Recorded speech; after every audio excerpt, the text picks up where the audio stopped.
क्या ढूंढ रहे बन बन। गाइए, कोई मत जाइए।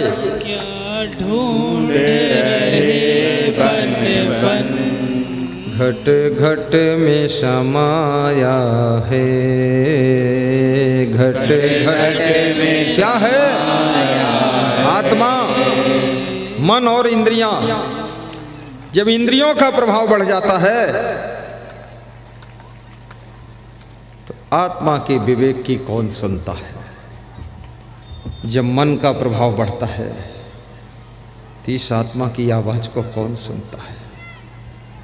आप कोई भी काम करने चलते हो, यदि अच्छा काम है तो अंदर से आवाज आती है, इसको करो बहुत सुख मिलेगा। यदि बुरा काम है तो अंदर से ब्रेक लगता है कि गलत तो है, मत करो। फिर भी मन की चंचलता के वशीभूत होकर, इंद्रियों के आकर्षण में आकर तुम गलतियां करते हो। परंतु ये अंदर जो आत्मा रूपी परमात्मा बैठा है, ये रोकता क्यों नहीं? ये रोक पाता क्यों नहीं? इसको रोकना चाहिए कि नहीं रोकना चाहिए? और फिर ये भी कहते हैं जैसा कर्म करोगे वैसा फल देगा भगवान। ये है गीता का ज्ञान। फिर ये भी लिखा हुआ है कि जो जस करे सो तस फल चाखा। ये तो खिचड़ी हो गया मामला।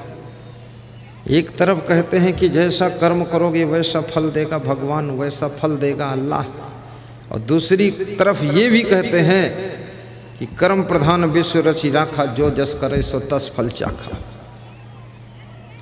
तो जब कर्म प्रधान है और जो जैसा करे वैसा फल चखेगा, तो इसमें भगवान का क्या काम है? उसकी क्या ड्यूटी है? फिर भगवान को क्यों घुसेड़ रहे हो बीच में?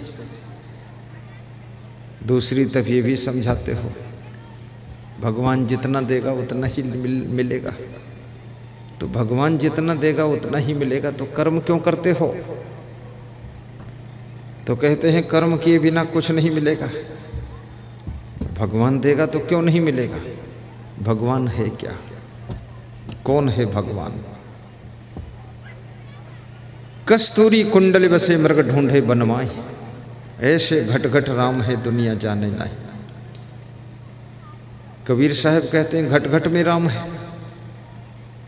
तो इस मठ मठ में कौन है? जब घट घट में राम है तो मस्जिद में कौन है? जब घट घट में राम है, जर्रे जर्रे में खुदा है, कण कण में राम है, तो ये बकरा मुर्गा गाय भैंसा के अंदर कौन है? जब हर कण में राम है और हर जर्रे में खुदा रहता है, तो ये बकरे मुर्दे के अंदर कौन रहता है? अंडे में कौन रहता है? अंडा क्या कण नहीं है? वो तो बहुत बड़ा कण है। क्या भैंसा और गाय जर्रा नहीं है? वो तो बहुत बड़ा जर्रा है। जब जर्रे जर्रे में खुदा है और कण कण में राम है, तो क्या बकरा मुर्गा भैंसा ये खुदा से जुदा है? इसमें भी तो खुदा है। और जब उसमें भी खुदा है, हम में खुदा, तुम में खुदा, सब में खुदा, जानवरों में खुदा, प्राणियों में खुदा, पंछियों में खुदा, और सब में खुदा, मनुष्यों में खुदा, हिंदुओं में खुदा, मुसलमानों में खुदा, और हिंदुओं में राम, मुसलमानों में राम, और बकरा मुर्गा अंडा सब में राम, कण कण में राम, सब जगह राम। तो फिर अंडा कैसे खाओगे? मुर्गा कैसे खाओगे? अंडा खाओगे तो राम को खा जाओगे, मुर्गा खाओगे तो खुदा को चबा जाओगे, क्योंकि जर्रा है उसमें। फिर भैंसा खाओगे तो राम खुदा को खा जाओगे। फिर मांस तो खा ही नहीं सकते। फिर तो जियो और जीने दो का फार्मूला लेना पड़ेगा कि खुद जियो, दूसरों को जीने दो।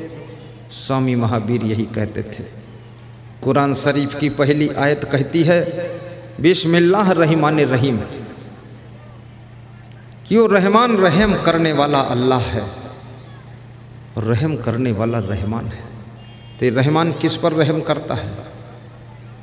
जो सभी नर नारियों के ऊपर रहम करता है, प्राणियों के ऊपर रहम करता है, रहमान उसके ऊपर रहम करता है। दया सिंधु की दया उसको मिलती है जो सृष्टि के सब प्राणियों के ऊपर दया रखता है, वही दया सिंधु की दया को पाता है।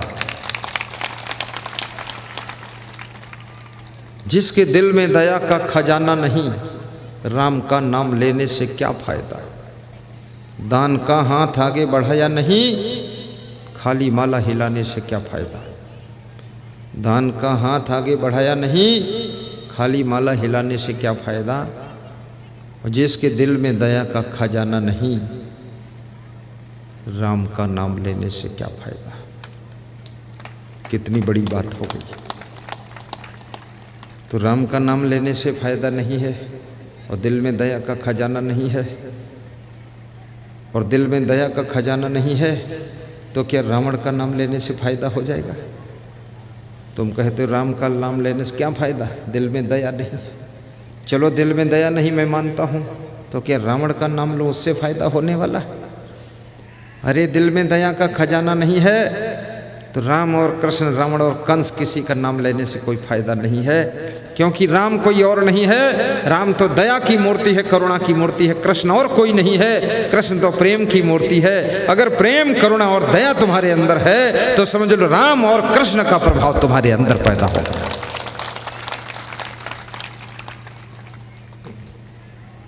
कबीर कौन है? दया की मूर्ति, करुणा की मूर्ति, ज्ञान की मूर्ति, वैराग्य की मूर्ति का नाम सदगुरु कबीर साहब है।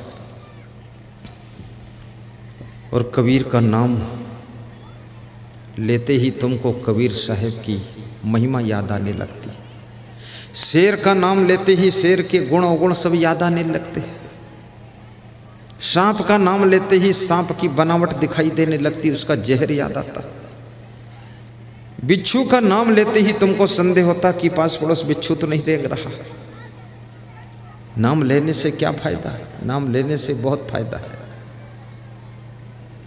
तुम जब मेरा नाम लेते हो ना, असंग देव, असंग साहेब, असंग दास, असंग, तुमको तुरंत ये अठपहरा का पंडाल दिखाई देने लगेगा, ये व्यास गादी दिखाई देगी, ये सुंदर चांदनी, सुंदर पर्दे, ये सारा नज़ारा नजर आने लग जाएगा मेरा नाम लेते ही।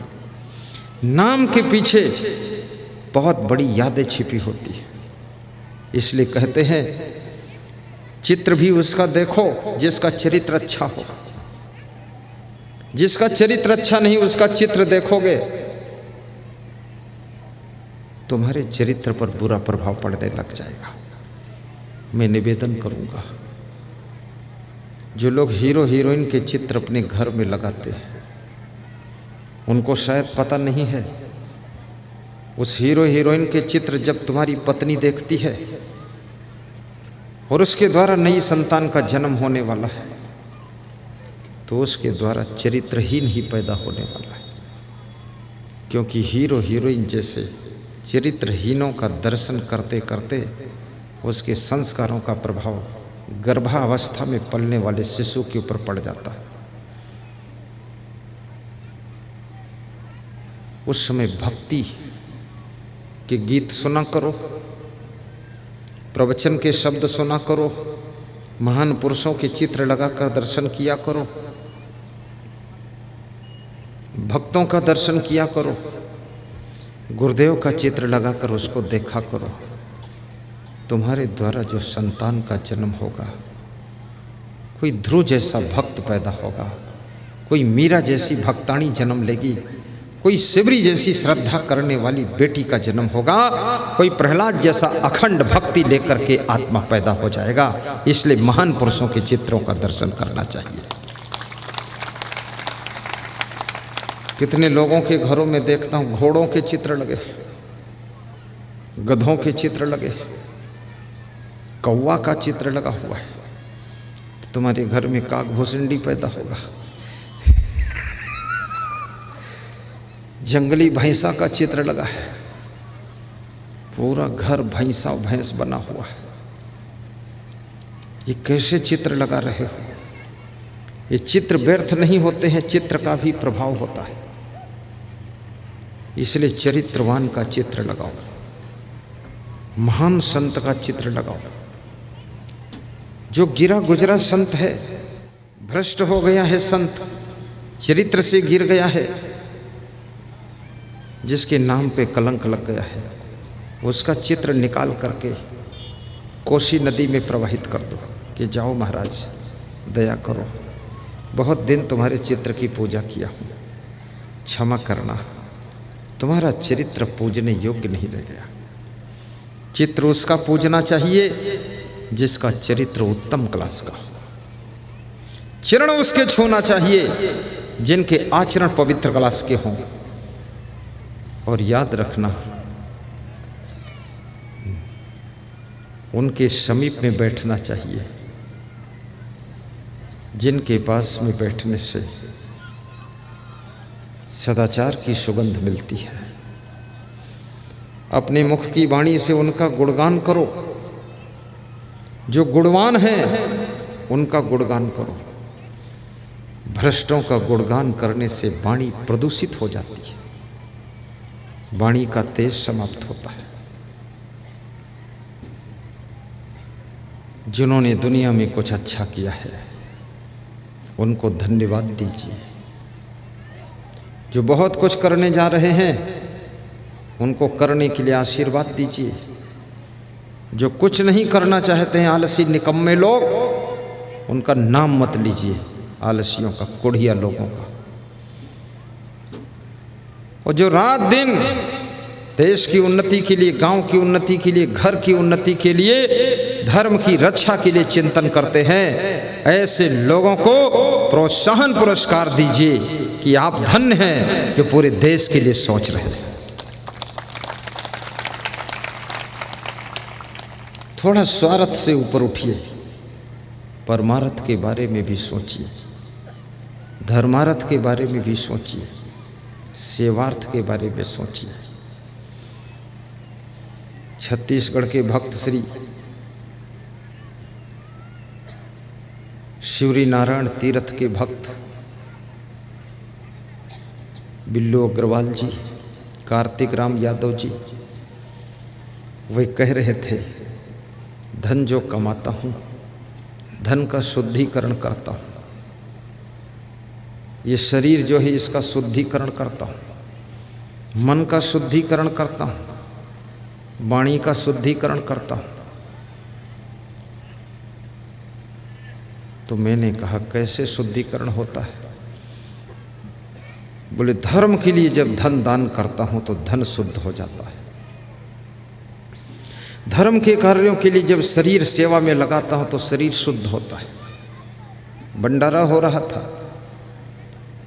दिगंबर साहू, शिवरी नारायण के, बिल्लू अग्रवाल, ये सब परोसने लगे। कार्तिक राम भोजन परोसने के बाद मुझसे आकर बोले कि गुरुदेव आज ज़्यादा अच्छा लगा, कल से अच्छा लगा। मैंने कहा क्या? बोले कल भोजन नहीं परोसा था, दूर खड़े होकर हाथ हिलाता था, आज 2 घंटे तक स्वयं चावल और दाल परोसा हूँ। आज जो शरीर का शुद्धिकरण हुआ है, इन आँखों का शुद्धिकरण हुआ है, तमाम भक्तों का दर्शन किया हूँ। याद रखना, पवित्र भक्तों का दर्शन जब तुम करते हो, महान पुरुषों का दर्शन करते हो, किसी दिव्य गुरु का दर्शन करते हो तो आँखों का शुद्धिकरण हो जाता है।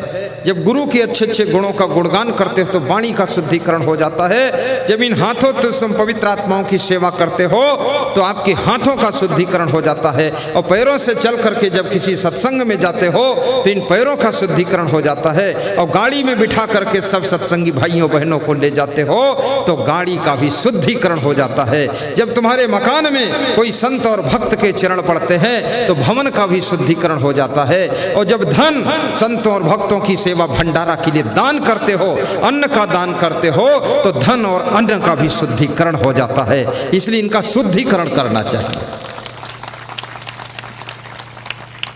लेकिन आलसी और कंजूस, लोभी और अभिमानी कभी शुद्धिकरण नहीं कर सकता है, वो तो और अशुद्ध कर देगा।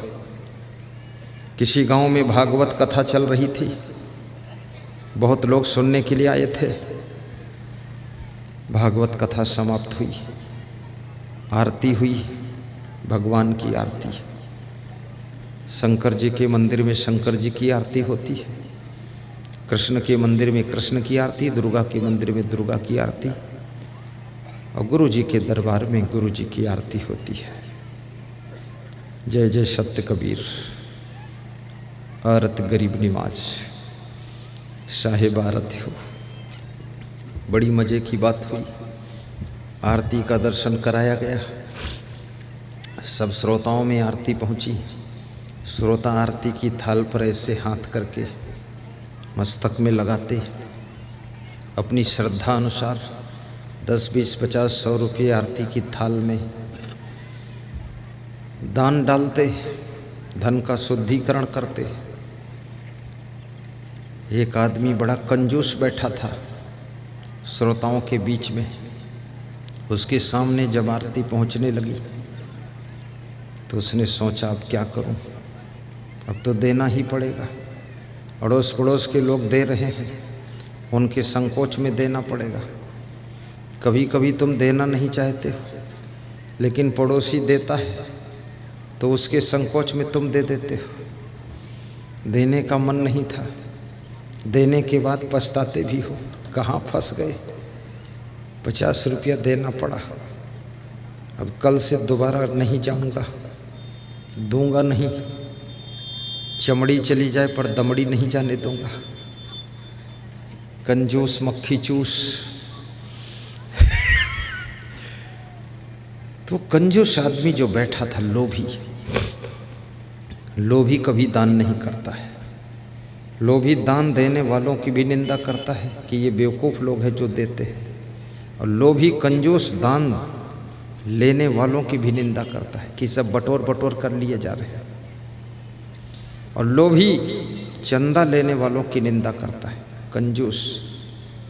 और लोभी चंदा देने वालों को भी बताता है कि इनकी बुद्धि नहीं दे रहे, क्यों दूं। लेकिन उस लोभी को जब दारू पीना होता है तो 500 का नोट निकालता है,